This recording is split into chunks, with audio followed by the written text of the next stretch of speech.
Hello, and welcome to the Art of Living Well podcast. I'm Stephanie May Potter, and I'm here with my co-host, Marnie Dotches-Marmette. We created the Art of Living Well podcast to empower you to live your happiest, healthiest, and most authentic life. Each week, we will bring you inspiring and motivating conversations covering health and wellness topics, including fitness, mindset, food, travel, product reviews, and strategies from a variety of experts, including our own bank of knowledge. We are excited to educate, motivate, and inspire you to change the way you perceive health and discover your art of living well. Get ready to feel inspired.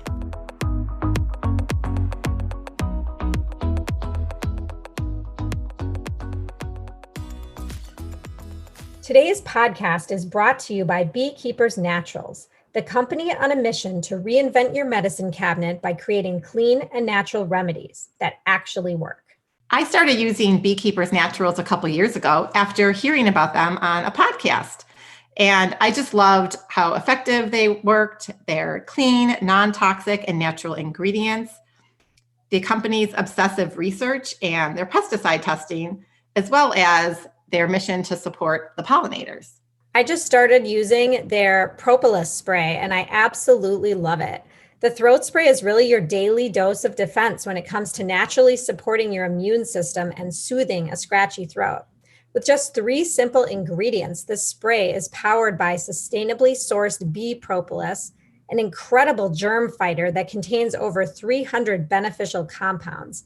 It's exactly what your body needs during cold and flu season. And I just love this spray. I use it every morning. It's super easy to use. I just spray it like right in my mouth and off I go. And it tastes good. And I love how they do all this research and testing, and their remedies are so clean and effective. Another product we love is the Bee Chill Honey. We all get stressed out, right? But a dose of the Bee Chill can help take the edge off.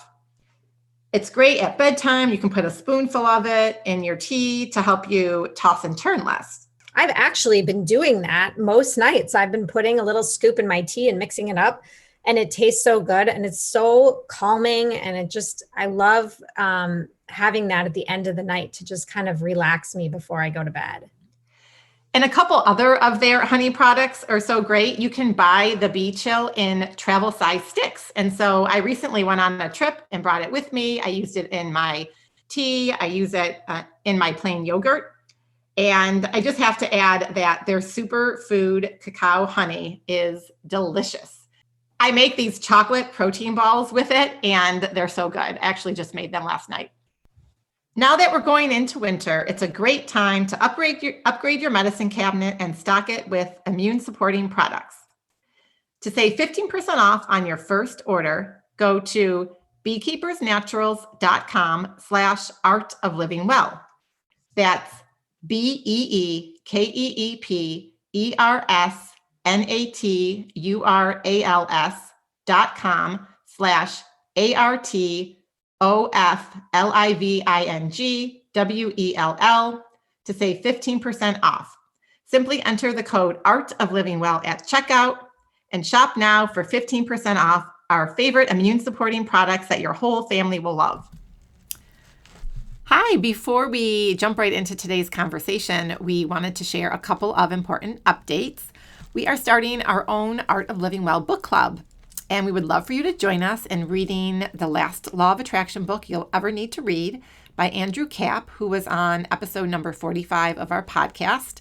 And we'll be hosting a discussion on the book on November 12th at 11:30 Central Time. And you can click the link in the show notes to sign up for this free event. And then the next update is an exciting program that we just developed. It's a 30-day Thrive During the Holiday Season program, and it's going to run from November 16th to December 13th. And it's going to be all about staying festive, fun, and feeling fabulous during this holiday season, which I know is going to look and feel very different than it has in years past. But it'll be a private community where you will receive mindset tips, recipes, weekly lives, and so much more with a group of other like-minded people. And we would absolutely love to have you join us. And you can head on over to the link in the show notes and, of course, message us or reach out with any questions. And then finally, we would love for you to rate and review this podcast. If you are enjoying these episodes, please head over to Apple Podcast and give the Art of Living Well podcast a rating and review. Doing so really helps our podcast get found in searches so that more people can benefit from the information and all of the interviews that we share. And of course, if you're enjoying an episode, please feel free to share it with anyone you think may benefit from the information and tag us on social media. And now let's jump right into today's conversation. Hello, and welcome to episode 51 of the Art of Living Well podcast. We are so honored and excited to bring you today's guest, Jes Rosenberg, a product designer, yoga instructor, and mind-body educator. Jes is a nationally recognized mind-body educator and leader in the wellness community. In her more than 32 years of experience, she's helped countless students live more inspired, stress-free lives. Beyond teaching, she brings mindfulness, breathwork, and yoga practices to senior care centers, public schools, and underserved populations. She is the creator of the award-winning health and wellness app for kids, Super Stretch Yoga, and she has been recognized in numerous national and international publications, including the Essential Guide to Yoga and Yoga Journal. In today's conversation, we talk a lot about resiliency. We also learn that Jes likes to teach classes that are mindfulness practices wrapped up in a challenging vinyasa flow. So with that, when you walk off the mat, you feel refreshed, renewed, and rebalanced in the mind, body, and spirit. She says it's kind of like having an oxygen cocktail. I couldn't agree more. You flip the switch, you tune into your essence on the mat. And she also says if you're new to yoga, just dive in and try it, and you'll really enjoy the amazing experiences that yoga has to offer. There's no right or wrong type, so whatever resonates with you is wonderful. Yoga is really an art and a science of the body and the mind connection. It challenges the body, focuses the mind. The philosophical principles encourage growth, and it has such a wonderful meditative aspect. And Jes really talks about all of this with us and talks about how it's an incredible holistic approach to living. So without further ado, welcome Jessica. Jessica, we go a long way back. I think the first time I met you, you were actually dating my brother. And I remember you made me a pair of earrings for my birthday from one of your art classes. You probably don't even remember this, but I absolutely loved them. And I thought you were like so cool. And then our parents became the best of friends, and our lives really have intersected quite a bit throughout time. And then I went to the yoga teacher training, and you were one of the teachers and mentors of the program. And I loved your way of teaching, and I've always thought your classes were really intense, but it was like a very good intensity. So I've really enjoyed that. And I always kind of left with this yoga high, which I like to call and love. And anyway, I'm super excited you're here today. And I can't wait to share with our audience all the things that you're currently up to. So can you start out by telling us a little bit about how you got into yoga? I know you initially went to school for design, and how your course or your path changed and how your journey brought you to where you are today. Thanks for that awesome intro. It's amazing to be on the show with the two of you. I'm really honored and humbled that I get this opportunity to talk to you both and also your community, your virtual community. I am a person who has very curious, and I've always lived with that childlike wonderment. And I fell in love with yoga the same way that I fell in love with design, like in high school when we met. By trade, as a product designer, I help people to be resilient and thrive. And as a yoga teacher, I hope I do that same thing to help people to be resilient and thrive. And that's what drew me to the practice itself. yoga was something that I found actually around the time that I probably made those earrings for you.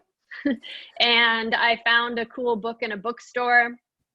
I started doing the practices at home. And what I realized is that it helped me to create connections from disconnections. And I was pouring myself oxygen cocktails, and I was feeling really good from not only the philosophy that I was reading, but also the way that the physical and emotional benefits started to affect my life. So then I took that resiliency skills, and I took the tools that I had learned from yoga on how to thrive, and I started to use that in my daily life, in my interactions with others, whether it was teaching design or working as a designer in the industry, or working as a yoga instructor and educator. Let's talk a little bit more maybe about resiliency. You mentioned this a couple times just now. You know, why do you believe it's so important? Obviously, kind of piggybacking off of your own personal experiences, and how do you teach people to thrive by being more resilient in what you do? So our lives are extremely busy, and which means our minds are extremely busy. And in turn, we need tools to help us to stop being like restless wind, just kind of going all about. And we need positive tools to help one to create balance. And I believe that that's what the art and science of the body-mind connection of yoga helps someone do. It helps us to thrive because it teaches us how to be resilient. And resiliency is habitual. It's a daily practice. And that's something that is a learned skill. So what does that look like as a daily practice? Breath work practices, where you tap into your prana to give yourself courage. And that literally helps to settle your nerves. And I think that as humans, we're just a bundle of nerves. And the tools that yoga offers us helps to shake out the yuck and to settle into our true natures. And then after breathwork practices, daily practice would be movement, right? And mindful movement doesn't have to be like a whole Ashtanga sequence, right? Mindful movement could be smiling at someone and getting those positive endorphins. Mindful movement could be cooking your favorite meal, because that becomes almost like you're composing a symphony and you're moving and finding ways to settle into yourself. Mindful movement could also be taking a walk in nature and giving yourself time to just pay attention and listen. I love that you just said it. And it's funny because when you started talking about mindful movement, I was like, oh, is she thinking just yoga? And so I love that you extrapolated that into a wide variety of activities and not just movement. I mean, most people wouldn't necessarily consider smiling or cooking to be movement. So I love that you incorporated all of that. But I love too how you said just taking a walk in nature. And that's something that Marnie and I talk a lot about, and just really listening to what's around you. And I have to say, just to share one example, this morning I went on a bike ride and I wasn't listening to a podcast, which is what I normally do, or an audible book, or distracted by my phone or a text message that came in last night. And I literally had nothing else except my thoughts and listening to the birds chirping and watching the ducks and other animals that I saw. And it was just, it was amazing. It truly was. It makes me want to like leave my phone at home sometimes when I go on a walk, because that really is the only way we can, truly disconnect and just, like you said, like shake out the yuck, right? Yeah. And yoga is a sensory integration practice. So any kind of somatic practice, whether it's riding a bike or like you just did, or taking a walk, that sensory integration practice helps you to get into your own natural rhythms in your heart. And in the yoga texts, like I really like the the philosophy and the kind of like the stories behind the why. And in the yogic text, they talk about like the practice allows you to come out of the darkness and into the light. And when within your heart, you carry a portable paradise. But with the busyness of the day, or if your mind is like a restless wind, or there's tons of chaos going on, or there's uncertainty like there is in the world right now, and everybody is resetting themselves personally and culturally, you need these positive tools to help you to reframe, or else you're gonna like go cuckoo for Cocoa Puffs. And the people that aren't using those tools do go cuckoo. Like, yeah, you right? see it. I know, and you can see it.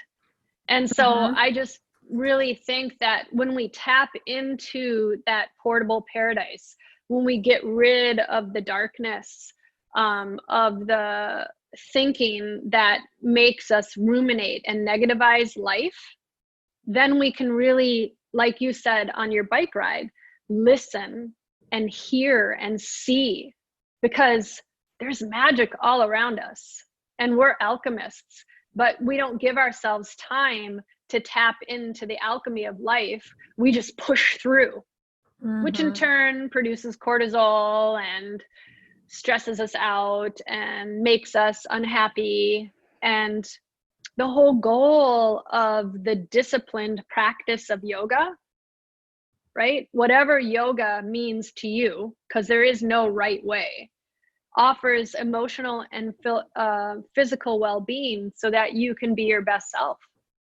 Well, and it's so interesting that you said that, because I think it really took me years to understand that yoga isn't necessarily a physical practice. There's so much more to it than that. Yeah. Yeah. That's just a small piece of it, right? Yeah. And in the Yoga Sutras, this ancient text that's over 2,500 years ago, they only really talk about movement practices 6 times. Right. It's really 196 beautiful aphorisms, or like little nuggets of sentences, stories. They're almost like poems that teach you right living. And that's why I love the title of your podcast, The Art of Living Well. Yeah. Thank you. So changing gears a little bit, can we talk about Super Stretch? And, Sure. Can you tell us what it is? How did you create the program? How's it going? Why don't you start out with that? Super Stretch is this fun program that I created that teaches kids to take a deep breath, calm their minds, and build positive energy for the rest of their day. And breathe, stretch, and play is one of the taglines. And another one of the taglines is balance is your superpower. I really didn't create anything new. I love anime. I love to draw. I love to be a storyteller. And so I took my love of yoga and my passion for design, and I integrated them together to share the ancient wisdom of yoga in a fun, playful way.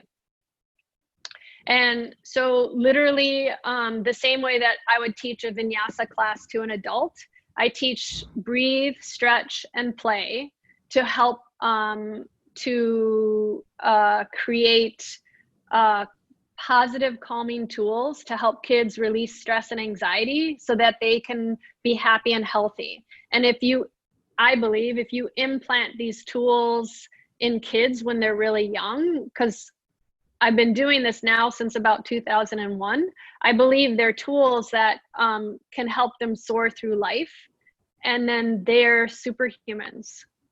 And they can use these superpowers and pull out one of their tricks, whether it's a breath work or a movement thing that helps them to be a better human and offer kindness to everyone that they come in contact with. Oh, I love this. I wish I would have known about this when my kids were younger, but I downloaded the app, and I still have one that's in elementary school, and he likes to play along with whatever I come up with. Yeah.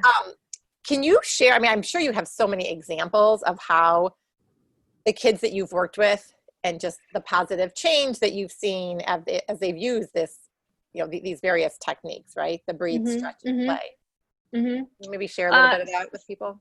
Sure. So I have two really fun ones. I have one boy who started when he was 2, and now he's about 9, 10 years old. He'll send me pictures of himself doing yoga, and or send pictures of himself doing meditation. And he's like the old soul of the house, his parents say. Someone that I never was friends with, but we've made a rapport because he's contacted me. They don't even live in this state. So that's interesting, just to hear stories or experiences. Or I used to go into schools where it was the last step before a kid would go into jail. So it was a school for juvenile delinquents, and it was giving them a chance so that they could turn around and not be put in an institution. And they still got to live at home, and then they were just bused to the school. And one of the girls came up to me and they said, "You're not going to believe what effing happened to me this weekend. I was in jail and this girl was freaking out. And so I turned to her and I said, 'We are going to take some breaths.' And then she became the teacher and was using the tools that I taught her in class, and taught it to this girl in jail, and they both calmed down and they were completely fine, and no one got in trouble with the guards." Wow. So that was a really wild story to hear. I get these really cute emails from Insight Timer, which is a platform that is a great meditation platform that I've been on. And Super Stretch gets emails from kids saying, "I was really anxious." Obviously, it's the mom typing it, or the dad typing it, or the grandparent. And they're like, "I was really anxious, and I tried this meditation and I felt better the whole day." Or I got one like, "I didn't want to go into dance class, so I listened to this with my mom in the car." And I've gotten some from grandparents saying, "I was trying to find a way to connect with my kid, and we listened to this meditation, or we did this class on YouTube, and we had so much fun playing together. And it was a whole new thing that we can incorporate into our lifestyle." And then the final thing I'll say is, someone got caught in a snowstorm with the app. And they turned on the app, and this is like a 75-year-old person. And then they emailed and they said, "Oh my gosh, I couldn't make it to yoga because there was a snowstorm, but I did the class, and that was hard." And all it is these funny, it goes from cartoon to live action. And they thought, "Oh, this is silly, this is for kids," but they actually thought that it was just perfect for what they needed. That's so cool. Awesome. Yeah. Yeah. So do you have adults that take the Super Stretch classes?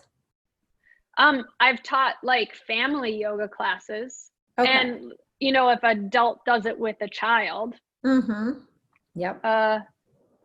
During the time of when Corona started, I tried to record, and I did record 50 kids yoga play dates to help kids get through the tough times. Mm-hmm. And it teaches the kids how to tap into their superpowers of balance. And I believe that it helped kids to respond wisely, and to be resilient and to thrive. I kind of felt like I was self-empowerment. Think of a famous self-empowerment person, because I would start off with a theme and a little bit of a story about a character that was dealing with something or how I was feeling, and then incorporate that through the class. And then we would breathe, stretch, and play. And after Shavasana, sit up and say, "How do you feel now?" And I've heard adults doing that with their kids. So what is the target age for this?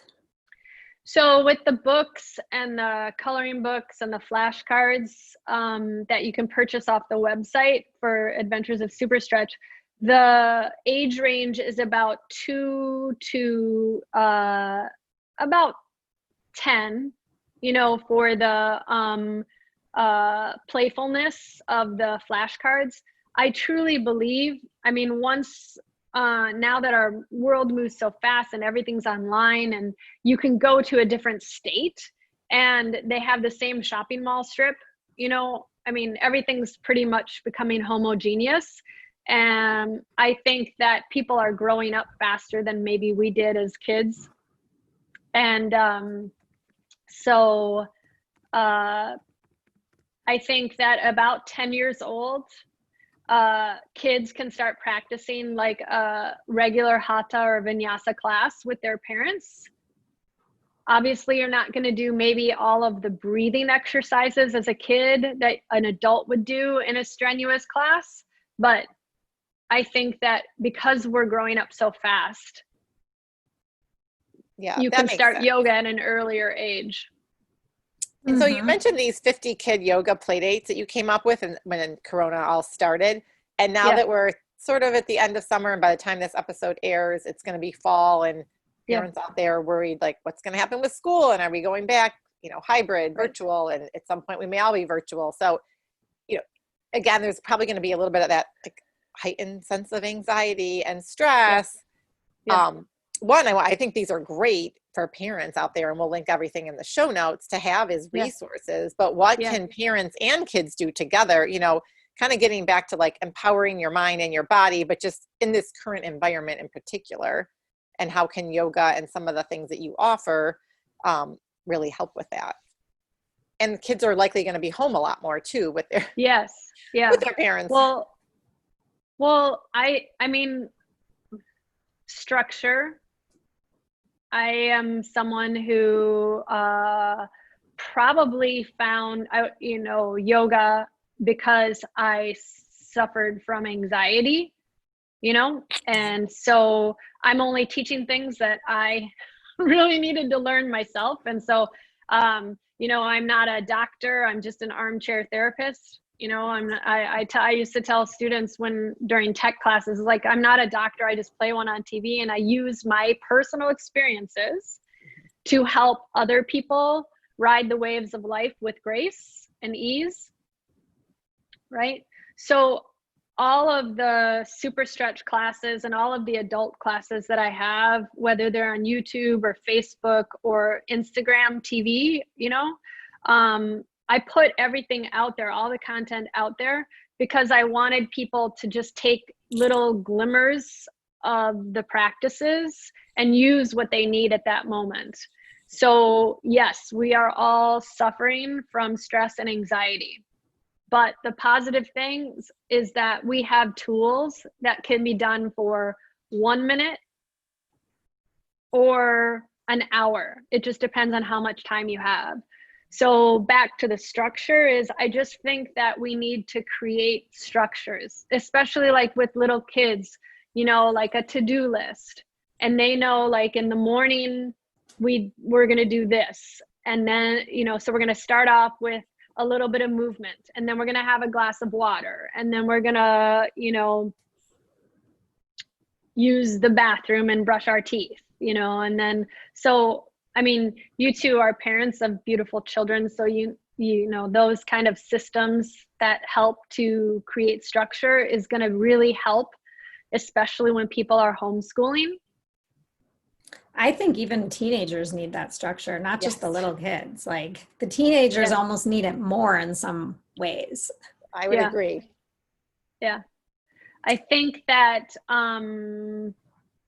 what I've noticed from my niece and nephews is that it's harder to instill things in them if it's not fun. So I've had to really find different ways to make it fun versus like structure, because if they're not as receptive to it. Yeah, exactly. So pivoting a little bit, I want to talk a little bit about your design background, and I know you're teaching at the U of M. Yeah. How do you And incorporate what? Oh, at the U of M this semester and MCAD. oh, and MCAD. Okay. Yeah. How do you incorporate the life lessons that you've learned, throughout all of this training and experience that you've had into the coursework with your college students? It's super funny, and I just wrote a book that I'm trying to figure out how to get out there in the universe, how similar mindfulness practices, mindful movement, breath work, are to design. Because as a designer, you have to be curious. You have to live in a yes and world where, like, if you see a wall in front of you, yes, but you can go around it, you can go under it, you can go through it if you had a magic tool, right? Curiosity. As a yogi, we also want to be curious. As a designer, we want to be curious. Always trying to learn new skills is another thing for a designer or a yogi, because if we get too comfortable in a situation, that's where we get stuck in a rut. And part of design is being innovative. And I mean, I could go on and on about this, but it's in, teamwork. Teamwork is huge in design. Teamwork is also huge in the world, because we don't live in a bubble. I mean, we've created bubbles with coronavirus right now, but and this pandemic, but we don't live in a bubble. The best way to thrive is through teamwork and community. And that's like that concept of santosha in yoga. What's santosha is happiness. What is it where it's the community, your sangha, right? Sangha and community is a huge part of yoga. And it's a huge part of like what you're creating with this podcast. So as designers, what I teach the kids is that if we work in an environment together, like a studio environment, it's just like being in an office where we cultivate ideas together. And if someone gets better in their drawing and you're posting them up on the wall every week, then the other people in the studio start getting better. So we all elevate each other if we work together. I love that. And that's really beautiful. Those are great takeaways and advice, right? And things to think about for everyone. Yeah. All the things you mentioned with curiosity and learning new skills, right? Being innovative. Yeah. And I mean, one of the things that in yoga is practice, practice, practice, and all is coming is a famous Patabi Joyce saying, right? But practice is progress. And in order to be a change agent or have a learn to live hashtag, you're always just ebbing and flowing. One of the things that I love about the idea of hatha yoga or hatha yoga is that it's literally says balance in it, right? Ha and ta. Right? Sun and moon. It's not always one, it's not always the other. We're always in between, sweet and sour, good and bad, strong and weak, happy and miserable, But the challenge is, or the yoga, the harmonizing part of it, or what Marnie was saying before this started, like that bliss body feeling you get after the practice, that takes a lot of effort. Hatha yoga isn't like something that just magically happens. It's a daily habitual practice. And it's a way of experiencing things with no judgment.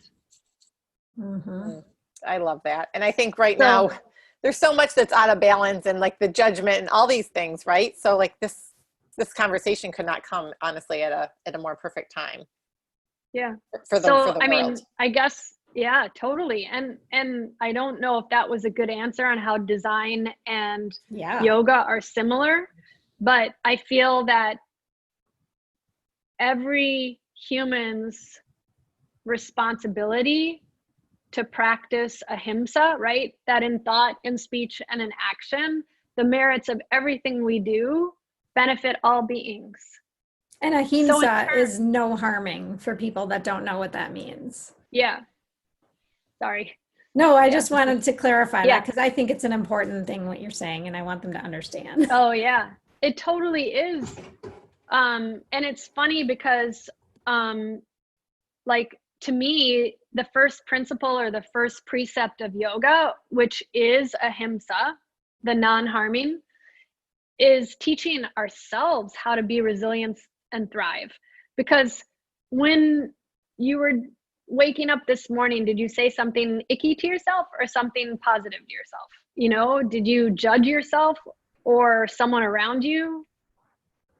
Because that's ahimsa. And so, like, that's the practice. I'm not really teaching anything, I believe, whether it's product design as an adjunct professor or as a yoga instructor and educator. I don't think I'm teaching anything different to either of those, because all I'm teaching is that basic principle of the yogic philosophy of non-harming, to thrive and to survive. That's so beautiful. Such great insight and great work that you're doing. Pivoting a little bit again, we want to talk about the guerrilla yogis and the community that you built. There was this great little snippet on your website that we'll link up that shares more about this and has some fun interviews. Maybe if you could just talk a little bit about it. So the same thing about like the idea of Sangha, you know, that community. A big part of what I do, and like the app is free. A lot of what I do is just to give back. And so that idea of Sangha and community came up when Guerrilla Yogis came about. It started in about 2014, and some friends and I wanted to create yoga out of captivity, where you're roaming the urban jungle and doing good deeds, you know, do yoga, do good. And each class we were raising money for different organizations. So like Guerrilla Yogis has a website. I haven't really done anything with it for a couple years, but you could kind of see we raised tons of money for different organizations. And as teachers, we didn't really take any money for ourselves. We just wanted to kind of break out of your normal yoga community, because people can get into tiny little boxes. And we wanted to bring these disparate elements together and create a really fun environment where we could be goofy and do yoga in the grass, or do yoga overlooking a sunrise on the Mississippi River through the Guthrie Theater, or do yoga in a field with able-bodied and disabled bodies, and all practice as one, and make yoga accessible. So the idea of it was not only to raise money and be a community, create a community, but the other idea was that it doesn't matter what you wear or what kind of yoga you practice, or if you can touch your toes, you know. It was really about look at how yoga isn't about the physical. It's about what you can do and how you can be a better human. So we became gorillas.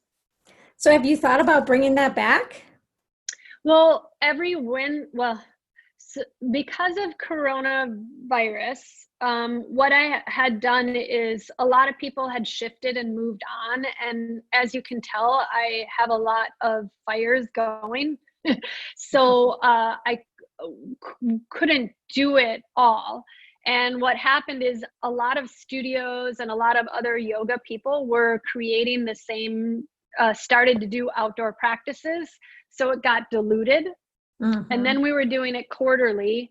And then what happened is I merged with an organization that did yoga every Wednesday night out on 28th and Lake Street in Minneapolis, on Lake of the Isles in Minneapolis.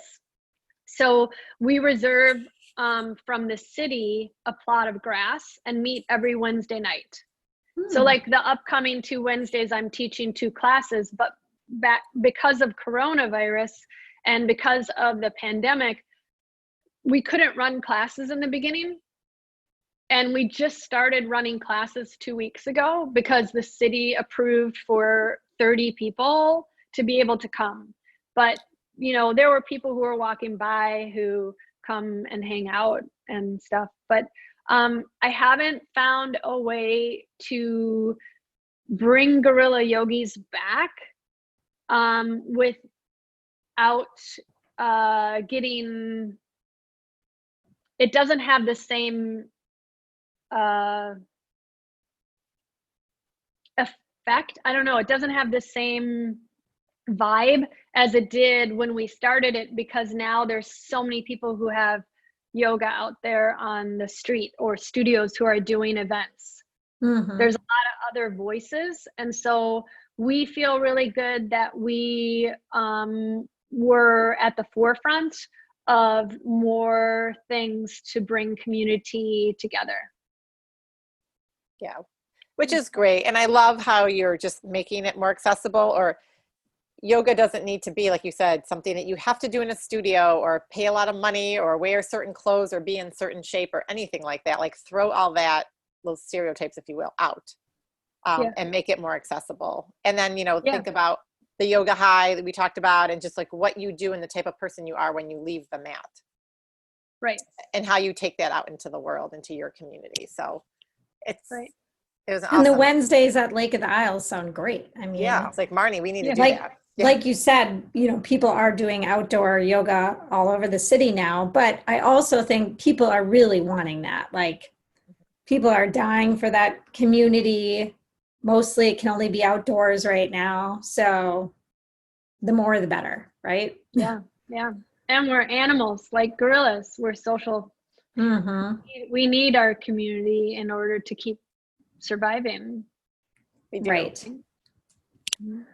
So how do you handle stress and fear, like, you know, during this time or just, you know, in any time in general? And do you have any tips for our listeners on what they can do to kind of manage their own stress? I do a lot of breathwork practice to help manage my stress. It's funny, once again, I'm not a therapist. I play one on TV, but one of the things that I learned a long time ago is that for people who like are so disconnected, right? Because a lot of stress, it just disconnects your head from your heart. And what yoga does is it empowers your mind and body so that you can find connections from those disconnections. So one of the things I learned a long time ago was just to get outside and take a walk in nature and breathe and feel your feet on the ground. And for kids, sometimes maybe just going running or swimming, you know, something to get you into the rhythm of your heart, to feel your pulse. There's quick little take 5 yoga bites that you can do, whether it's like counting, I'm tracing my palm right now, but counting your breaths. There's so many different things that I don't know where to start. That's a great question. I don't have a simple answer. I think the first thing is to feel your feet on the ground, right? Yep. To just stop. So there's a pose for kids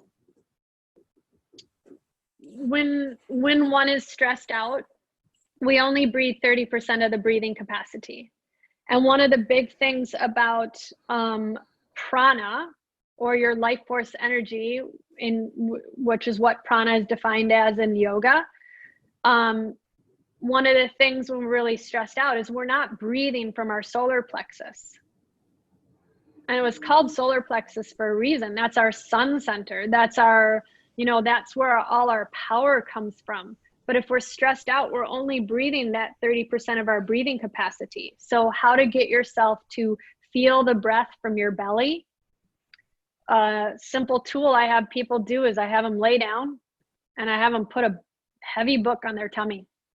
And then I just let them feel the rise and fall of their belly. And all of a sudden they get out of those whirlwind of thoughts and they settle their nerves and they feel their center. Mm-hmm. That's in a great yoga tip. Yeah, that I guess if you want one really simple thing, lay down, put a book on your tummy. Or I also mentioned like walking or running and feel your feet on the ground. In yoga, one of the reasons that Tadasana, mountain pose, is called Tadasana, because Tada is roughly, loosely defined, the Sanskrit word, as I am here, right? And like a magician pulling a rabbit out of a hat, if you're not breathing from your center and you're not feeling your feet on the ground and you're not feeling as strong as a mountain where nothing can erode you, right? Then you're not really present to life's experiences. So just standing in mountain pose and feeling yourself strong teaches you that your hands are your feet and your feet are your hands, and the center of your universe stems from that deep diaphragmatic breath.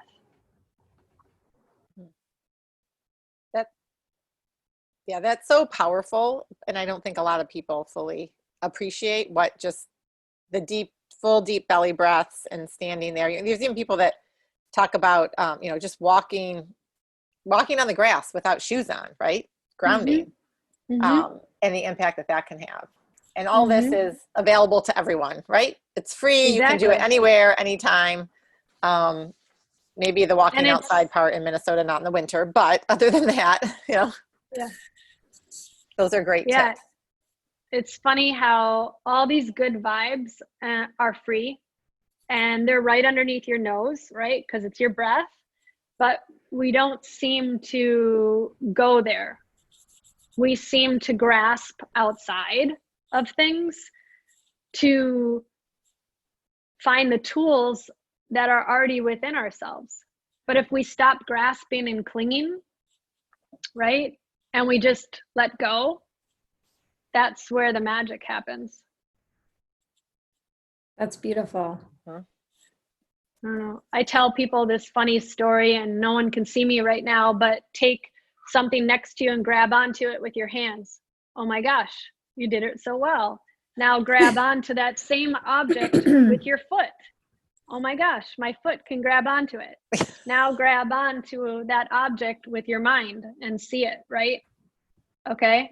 Now let go of what's in your hand and your foot, but you try and let go of what's in your mind, and it doesn't want to let go.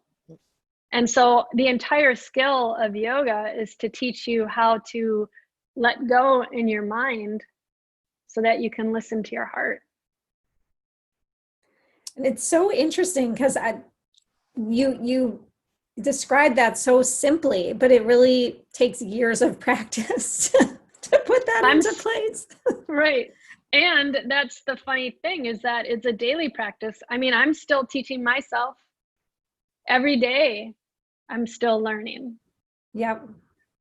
And I mean, you want to still be learning, right? I mean, we're never going to be done learning. Right. Well, that gets to what you're talking about earlier, right? And curiosity. Yeah. Yes. I don't think I've ever heard anyone so eloquently state that, like letting go of your mind so you can listen to your heart. I love that. It's the mind that F's us up. How can we unclutter it? Right? How can we unclutter it? Like, like as a teacher, you'll say like, oh, leave your jacket at the door and come in with no judgments, or unpack your suitcase, Yeah. Well, and I'm married to someone who is very much focused on his mind and not as much the heart. So it's like, it's just interesting. Yes. Yeah. So Jessica, as we start to wrap up this amazing conversation, where we want to make sure that our listeners can find you, and we'll link up in the show notes, but can you just let us know where people can find you? You've got a lot of, like you said, a lot of things going on. So I know you have lots of different websites and Instagram, Facebook, all that good stuff. I have a home website for Jes Rosenberg, and then adventuresofsuperstretch.com. And then they have links to all the other things. I also have Instagram for Superstretch, and I have Instagram for Jes Rosenberg. Organizations and businesses that want to learn more, there's a great platform that I'm on, or a couple of them that I'll name. One is called The Big No, and they have a platform called Being, B-E-I-N-G, and it has some amazing people. Dan Buettner from the Blue Zones, Chris Farrell, my friend Pilar just recorded some stuff. There's amazing people who are on this platform, and so I'm honored to be on that. Insight Timer is a free meditation app. I have tons of free meditations, and I also have paid course content. What's interesting is you asked me, how do you de-stress? Another way, if it's not breath work or doing a couple sun salutations or standing in mountain pose and breathing, I love putting my tush to the cush and doing meditation. So Insight Timer, for those of you who've never used it before, please follow the Adventures of Superstretch and use our free content, but also use this incredible app. It is the top mindfulness app, but they don't throw a lot of money to do marketing. It's more about what the content is. And right now, during this time of unrest, they're doing some incredible live events. Like Dalai Lama was just on it. Oh, wow. Yeah. I'm super excited because I've cool. never heard of this app. Oh, it's I like it. I've never heard of it. So as soon as we're done, I'm downloading it. Yep. Insight Timer. It's incredible. And there are so many really bright spirits on there. I mean, you can put your podcast on there. Yep. I feel like I have heard of it, but I don't know that I have done much with it. So that's awesome. So, and as we just wrap up here, one last question we'd like to ask all our guests is, what does the art of living well mean to you? That's great. I think I had mentioned this before, that I love the title of your podcast, The Art of Living Well. To me, life is an art, like yoga, and to live well is a challenging thing. Yoga, as I had mentioned a little bit before, is the art and the science of the mind-body connection. Yoga is skill in action, and it's a habitual daily practice. We are, and the world is constantly changing and evolving. So I guess that, to me, live well is how you would greet and experience life. Live well is how you work daily to balance out your strengths and your weaknesses, how you listen with an open heart and no judgment. And I hope that I meet life's experience and that I practice the art of living well with kindness. And that in thought, in deed, and action, everything that I do can be of benefit to all beings, so that we can love more and stress less. That is beautiful. What you said, and just your overall, how you want to live life and how you want to share and help others, right? Live happier and less stressful lives, which I think is just so important right now, all the time, but especially right now. And I love the love more, stress less, like simple and to the point. Yes. That's how I end my yoga classes. So I know when to edit out, because I always, on the Zoom, I always forget. And then we have like my students, I'll talk for like a half hour after. So I love more and stress less. Yep. That's great. Great way to end this. Yeah. Well, thank you so much for offering me the opportunity to share how I like to teach people how to be resilient and thrive. And thank you so much for all you're doing in this community that you're creating and all the goodness that you're sharing from your passions. And thanks for coming on the show. We've loved having you. Yes, we both learned a lot. So we will make sure we link up everything in the show notes so that people can follow you and start incorporating some of these practices that we talked about and all the great tips and insight that you shared. We really appreciate it. Okay. Now have a great rest of the day. Great. Thanks, Jessica. Oh, bye-bye. Thank you.